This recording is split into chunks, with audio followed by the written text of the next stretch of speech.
Please try to speak as loudly as possible, but we will repeat the question if possible. And okay, we will start with this lady right here. I would like to ask a favor of one of you. If you could read the relevant section of the 14th Amendment to this audience, because I love my Constitution, and this movie's made me so proud. You have it open to the right page of the Constitution, which is the 14th Amendment. No, the state shall make no law abridging the rights of individuals to equal protection of the laws or due process of the laws. Now, I did that a little bit from memory. And that is the message that our four plaintiffs and everybody involved in this marvelous production have been bringing to the courts and to the American people. And we're so grateful to these guys and to HBO for making such a fun, spectacularly beautiful film.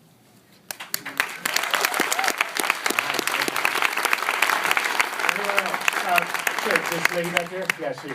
Hi, yes, I'd like to ask Mr. Olson if the mail that he has received in all of these successful cases, if the hate mail has continued, or if now there's a lot more love mail. Did you all hear that in the back? The question was for Ted Olson. She was asking about his mail, if he's gotten a lot of hate mail or a lot of love mail, or any. I don't pay any attention to the first part. The response that I've gotten all over the country, everywhere, is the love mail. The people have expressed in so many beautiful ways to me the appreciation for everything that everyone here and everybody that's connected with this case, you saw so many names, have been involved in to help bring about equality and respect and decency to all of our citizens. So I don't even think about hate mail or anything like that. It's been overwhelmingly positive. That's the only thing I have in my heart. Sure, all the way in the back there. Yes. First, I just want to say thank you. Thank you. Stacy and I were married in Utah on the 23rd.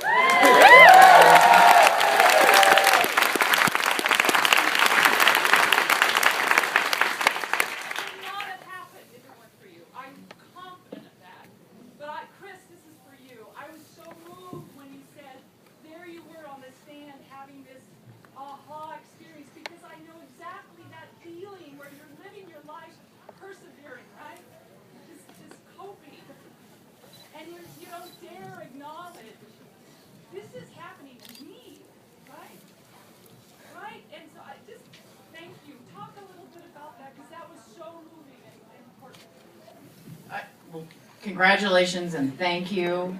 I have to give credit to Ted and the team, because there was a lot of work to get me, and I know everyone else, to that place and feeling safe enough to explore those hidden places of shame and embarrassment over having been publicly inferior my entire life. And it was the only way to win, was to put the biggest vulnerability out in front.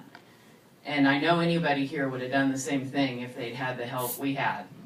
And when I watched the film, I thought I was part of a huge ensemble, and my part I'm proud of, but I couldn't have been me without them. And I know you would have had the same feeling if you'd been me.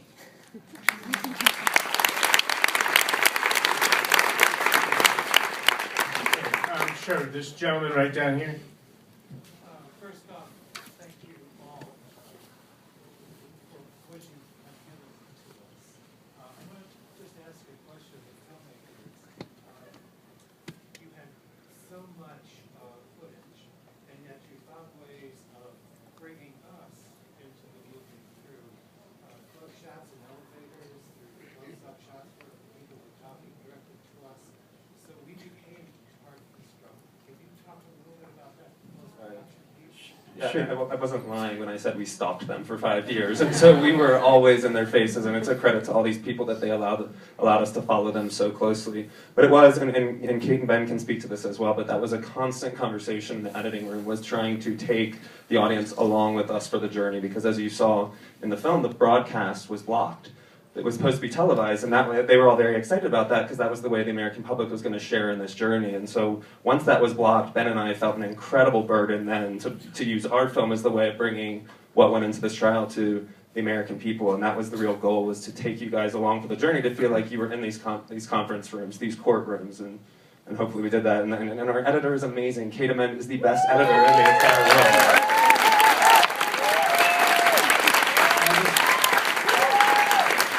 After 5 years, we've had about 600 hours of footage. So with Kate and our other editor Helen, who's here, it was a big task, and it really also is a testament to everyone's patience with us as we follow them around for 5 years. Thank you, guys.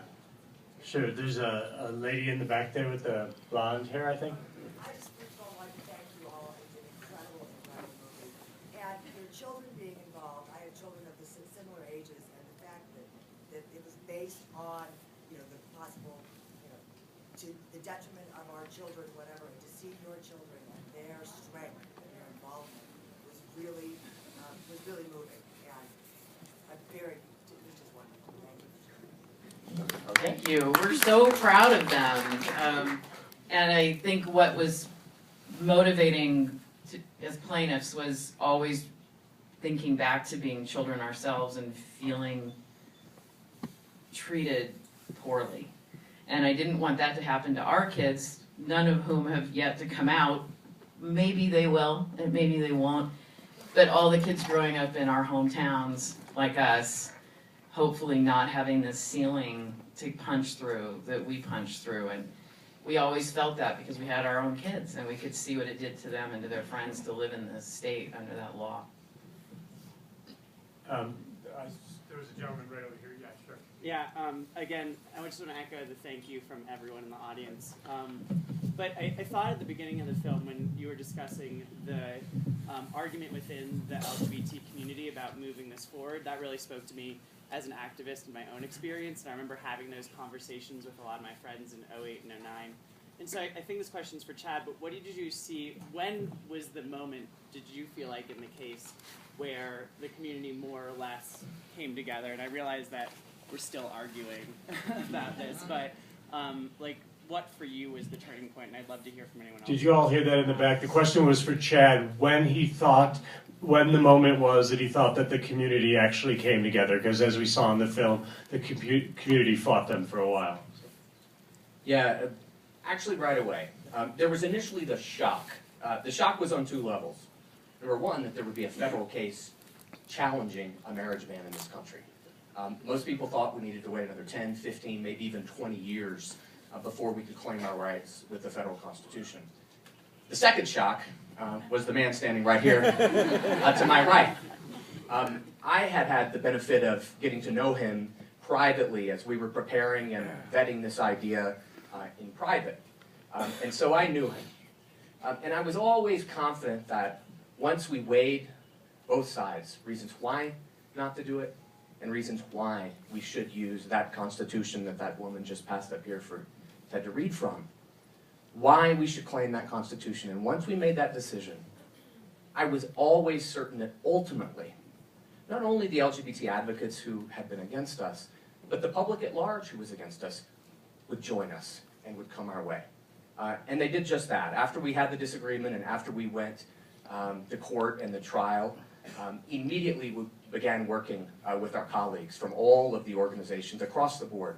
We had a close working relationship from before that trial started all the way through to the ultimate decision.